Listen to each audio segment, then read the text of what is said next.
Thank you for listening to WBHM Digital Broadcasting out of Birmingham, Alabama. The time is 45 minutes after the hour. Welcome back to Fate Mag Radio. I am Kat Hobson, your host, with my guest Stephen Myers. And Stephen, I was going to let you know that we did have a comment in the chat room, and that was someone who said, well, you're over 30. And yet you're still here doing this research. Yeah, I'm over 30, but I started this research well over 25 years ago. I mean, back in the 1980s. I've been doing this for a long time. So, but yeah, if I can think the Great Pyramid is a water pump, I consider myself to have an open mind, that's for sure. So, but I also like to use valid research techniques in studying anything, even ancient architecture. So, so that's kind of where I'm coming from. Well, you know, the forbidden geometry and all this other kind of stuff. What do you make of that? Well, there's a lot of terms out there, sacred geometry, and a bunch of other stuff. All of us have seen on the internet and Facebook people that have a cross section of the Great Pyramid, and then they draw a whole bunch of lines on it, and I mean, so many lines and almost colors in the whole image. Yes. And circles and stuff, and but it's hard to, to justify that was intended by the original builders. In other words, a lot of those are correlations, between something that points to something or a line, but there's no causation. And so I'm not into sacred geometry at all. Sacred geometry didn't move stones. Pi didn't move stones to build the Great Pyramid. Something pointing to a star didn't move stones to build the Great Pyramid. What do you think about aliens? Aliens? Well, they're building a wall. You've heard about that. Yeah, that, the theory that there were interstellar travelers who came and aided with all this infrastructure. There is that theory, some idea that they came across the galaxy and then had to pile rocks on top of each other so they could find their way home or whatever. Actually, the focus of my research is quite narrow, if you will. In other words, a specialist. And that question about aliens is about who was involved with the technology. So I don't do who. I don't do pharaohs. I don't do kings. I don't do any of that. All I do is how the Great Pyramid was assembled and why they did it. So possibly because the Great Pyramid was from distant antiquity, many people think that, well, people back then couldn't be smart enough to pile rocks on top of each other, so there must have been some alien influence. And that's a possibility. But also another possibility is in distant antiquity, there might have been a genius like a Nikola Tesla. And he figured out alternating current in one day. Or there might have been a guy named Victor Schauberger, who was attributed to a whole bunch of unusual machines. He even worked for Adolf Hitler for a while. Victor Schauberger, people I'm sure know about him. They do. So there could have been a couple of geniuses, a leader that had an organized society, and then they assembled the Great Pyramid. So I'm not sure. I'm open to the idea of aliens, but I don't know. Well, we have another question in chat, and this was like, if the water came from the Nile regularly overflows its banks, but that means there's powerful bacteria. And what do you think they would have done about that? Certainly, there's powerful bacteria in the Nile River now.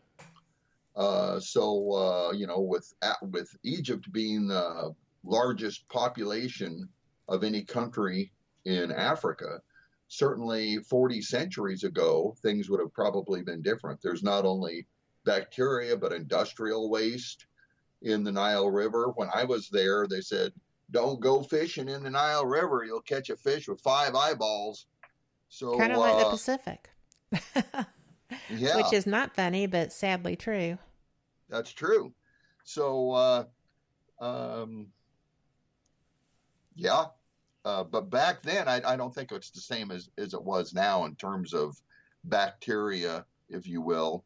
Certainly, there's a lot of sediment in the Nile River. And of course, for irrigation, that would just add, it would be a natural fertilizer. Mm-hmm. How interesting it is that the largest structure in the valley of the Nile right now is a water pump. And it's pumping water right now. It's working. Really? Yes, that's the High Aswan Dam, probably 15 times as big as the Great Pyramid by volume. And it uses electricity for a whole host of purposes, including powering irrigation pumps.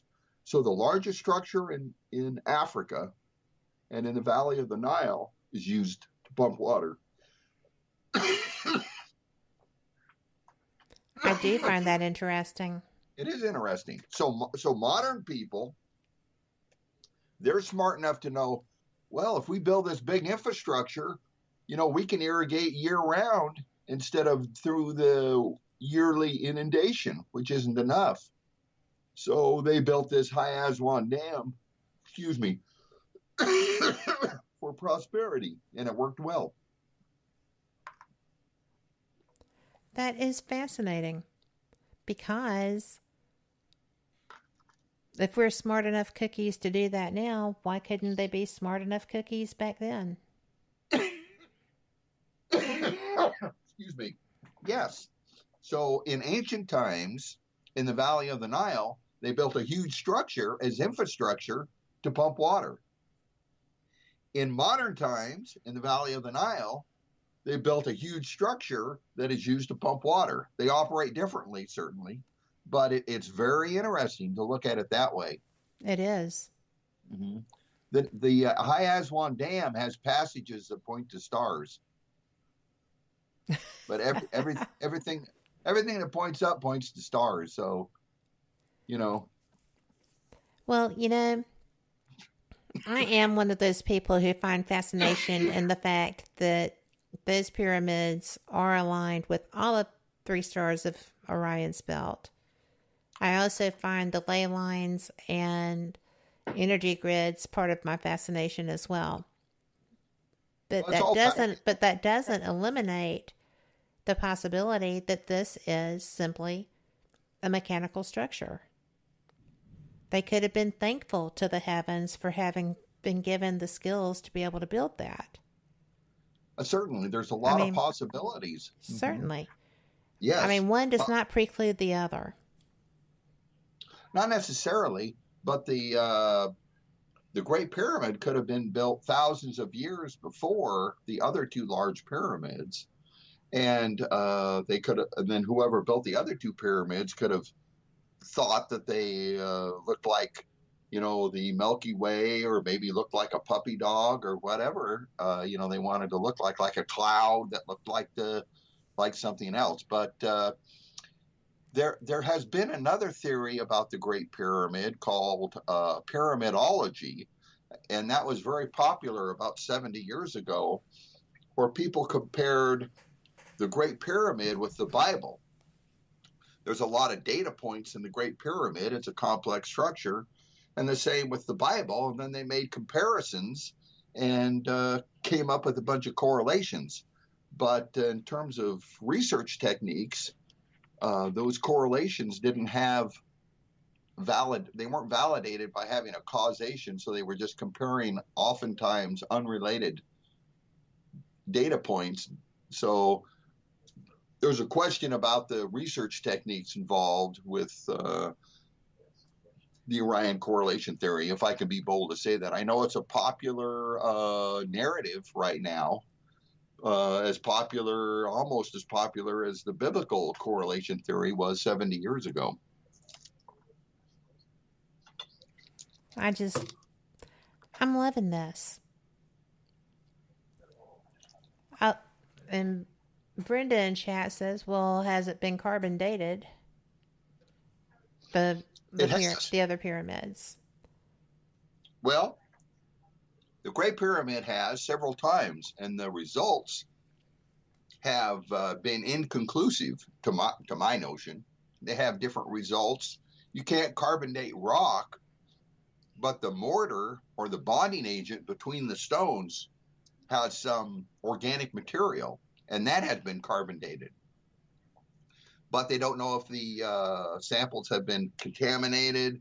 They don't know if the samples were from repairs well after the building was originally built. So there's a lot of controversy about carbon dating, but certainly when the Great Pyramid was built is not the focus of my research, but probably it was built pre-catastrophe, either pre-flood or pre-ice age or whatever, because it doesn't appear that the civilization that we know of as ancient Egypt has the technology to cut stones that we know of to the precision that the stones were cut. So it's hard to say. Too cool stuff. It blows me away that there are so many questions, and yet, as in this case, there's already answers, and people don't even realize this work has been going on. I mean, yeah. My research, you mean? Yes. Or what? Yeah. Well, and it's before it's you. Hard to get the word out. It's even before you took up this mantle to carry it forward.